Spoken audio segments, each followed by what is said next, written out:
through purification I found her。中文叫咗唔知點解就係 through purity， 就係純潔嘅心靈都包括身體方面嘅純潔啦係智慧嘅智慧就係做喺天主嘅聖意裏邊做人嘅能力。好，但係舊約都有用智慧書8章21節啦。我哋先讀比較解釋少少。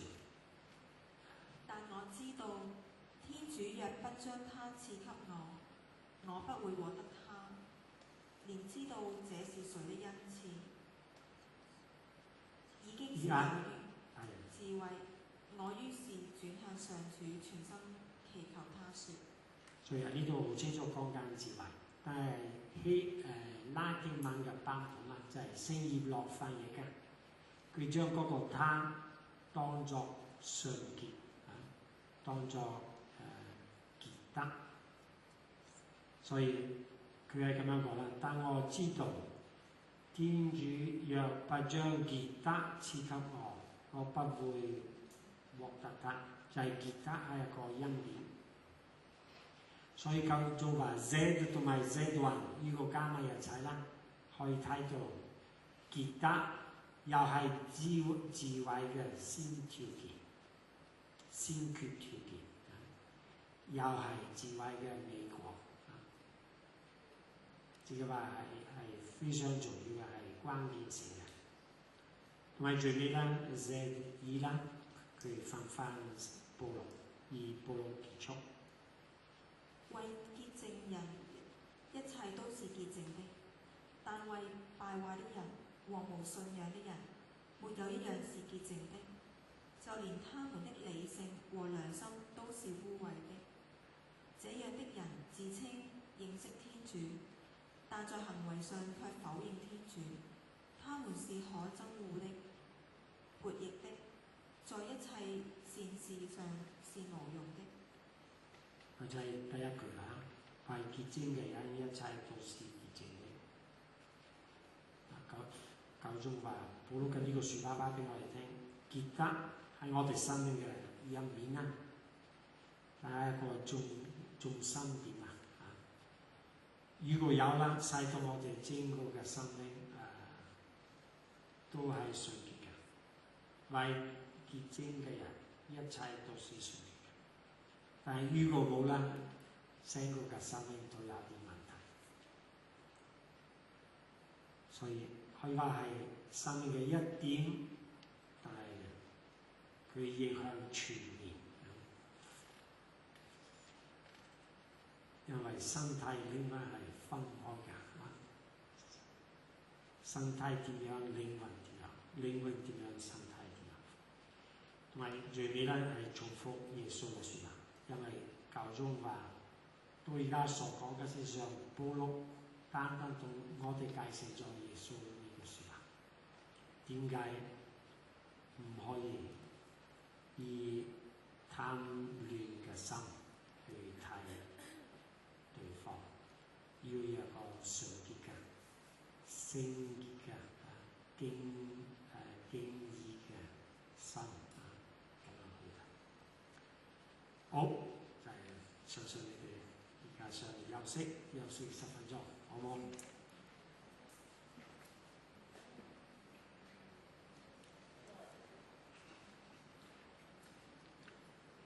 喂，因為我都短休咁位係都爭取時間，咁我哋翻嚟一啲提問啊、討論咁樣，好話10分鐘啦嚇，我哋答2個半字咧，翻嚟好嘛？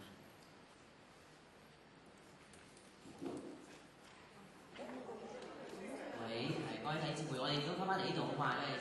關係，我哋都開長少少，1頭先我哋前開始啊，我希望答7啊或者嚇，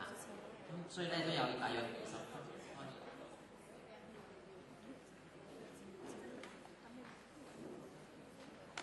即係大約我哋都有20分鐘嘅討論咁樣。咁咧就如果你發問嘅時候咧，請你舉手，我俾個咪你，因為入咪啲啦，同埋請你記起身。所以未必係問題，可以係補充啊，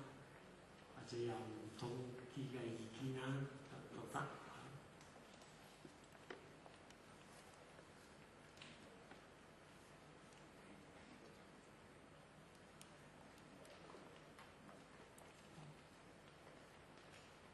我有啲唔認識嘅，咁啊成個 O 嗰段咧 Corinthian 嗰段，咁其實咧就保祿講得好仔細關於個肢體啦，有啲又端雅，有啲係係咧就係講尊貴啊。咁其實佢有冇特別意思咁去分唔同類型嘅肢體咧？咁樣係啊，所以24節咧，佢係講緊男女嘅身體，使到男女嘅身體有唔同嘅身體嘅嗰幾部分，但係佢係咁樣講嘅。即係佢講緊端雅，即係都係講緊男女嘅身體嗰部分。係啊，就係佢話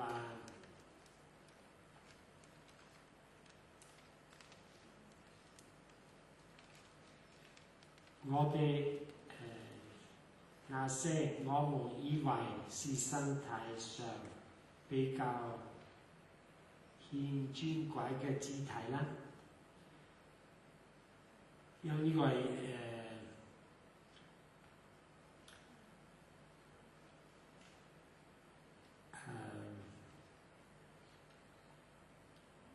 可能一般人嘅第一個反應譬如講一個細路仔呢個唔小心赤身露體啦，我哋話你唔好咁樣，唔好睇所以呢一句咧係表達我哋呢個字面嘅反應，佢話唔好睇，但係我哋咧以越發加上尊貴嘅裝飾佢，係我哋會遮住佢，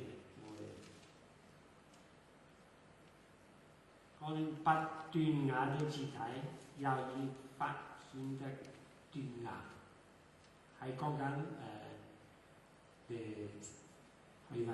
身體嘅性嘅嗰啲器官啊，嗰啲咁嘅。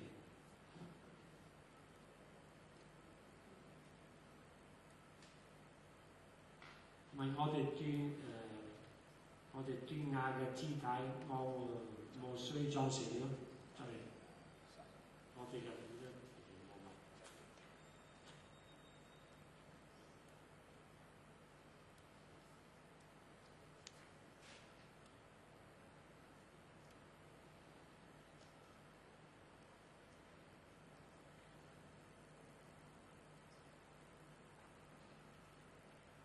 喺教宗佢話，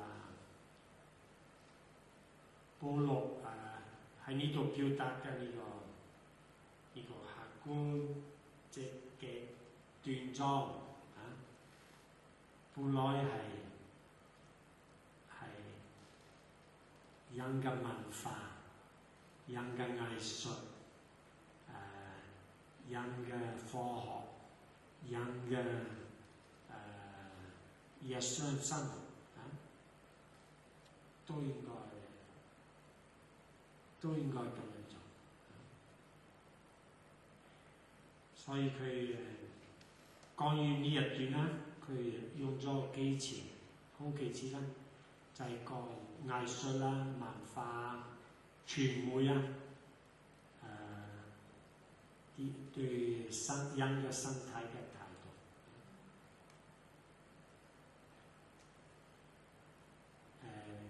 同埋可以睇到教宗佢努力而保祿呢一種精神一方面唔怕講嘅以前有少少我覺得我會有少少怕醜